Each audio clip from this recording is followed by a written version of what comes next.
Hello everyone, welcome to my YouTube channel TS Blog and welcome back to my another video.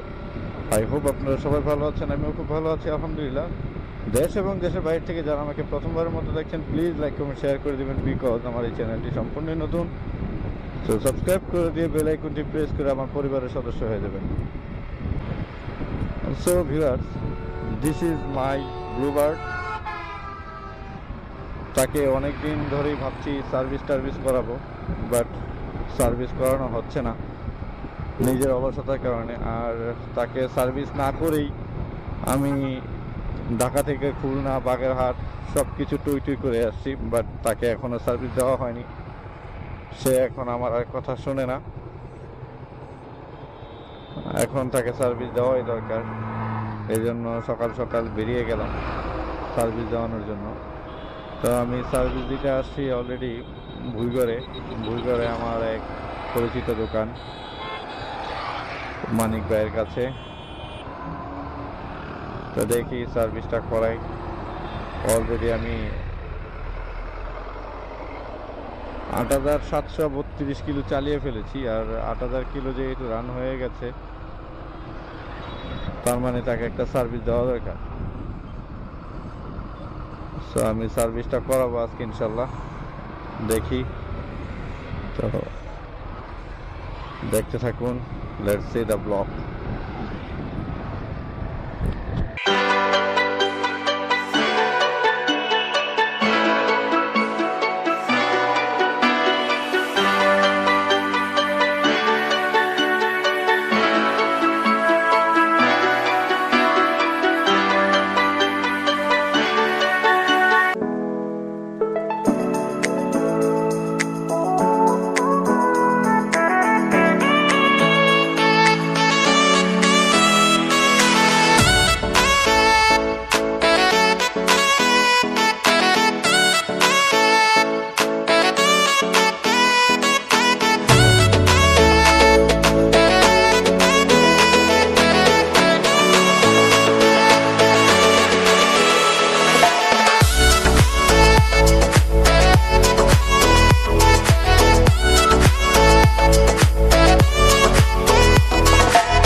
তো Bhuigarh service সেন্টারে আসলে কি আমরা সায়েমকে পেয়ে যাব না? সায়েম খুব দায়িত্ব নিয়ে গাড়িটা ওয়াশ করতেছে। সায়েমের জন্য আমরা একটা মেয়ে দেখবো, আমরা রাজার মেয়ে। This is my Bluebird. তাকে কাজ টাজ করিয়ে আলহামদুলিল্লাহ এখন ওয়াশ করাচ্ছি। ওয়াশম্যান হচ্ছে সায়েম, সে অনেক খুশি।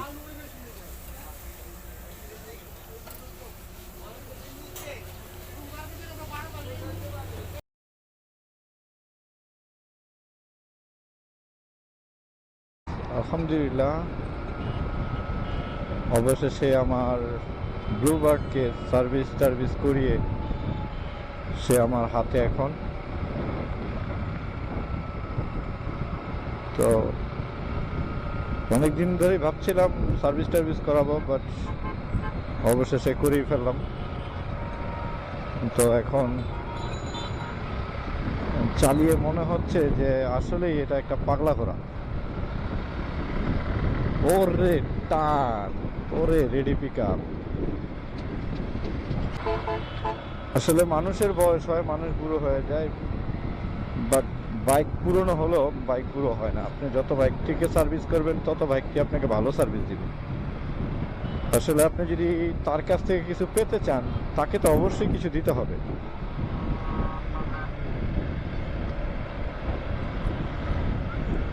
তো আলহামদুলিল্লাহ আমি বাইক সার্ভিস করার পর এখন স্যাটিসফাই।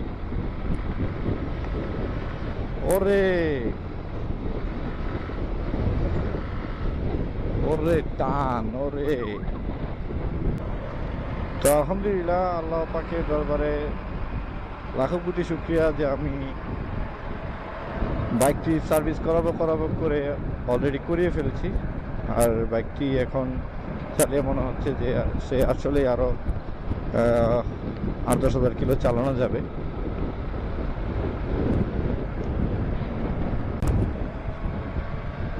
সময় 1:37। আমি এখন আমাদের ঢাকা নারায়ণগঞ্জের যে মধ্যস্থান সেটি হচ্ছে সাইনবোর্ড। আমি এখন সাইনবোর্ডে আছি। আজকে জ্যাম নেই তেমন একটা। আসলে এটা একটা অদ্ভুত ব্যাপার যে সাইনবোর্ড মোড়ে জ্যাম নেই। এটা কেমন যেন একটা অবিশ্বাস্যকর একটা জিনিস।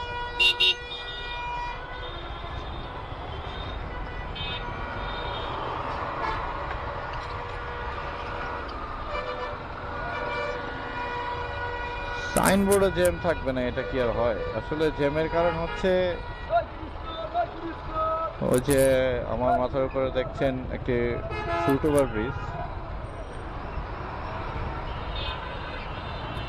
তো জ্যামের মূল কারণ হচ্ছে এই ফুটওভার ব্রিজ। এখানে কিছু পেতে হলে তো অবশ্যই কিছু দিতে হবে। আর এখন যেহেতু ফুটওভার ব্রিজটা রেডি হয়ে গেছে, এখন শুধু উদ্বোধনের পালা।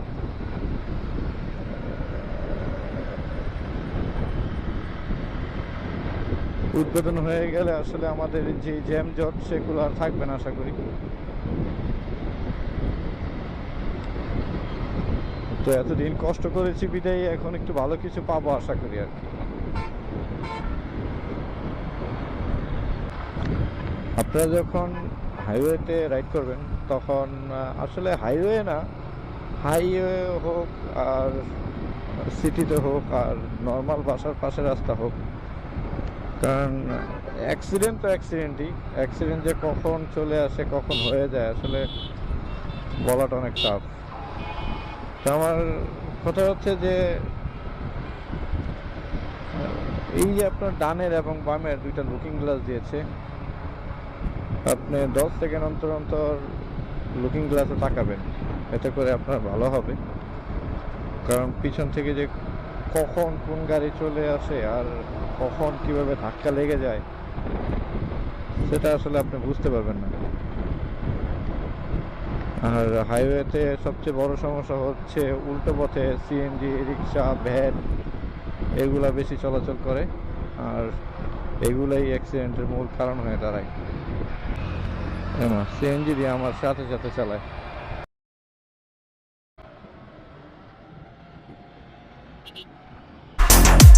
I love you.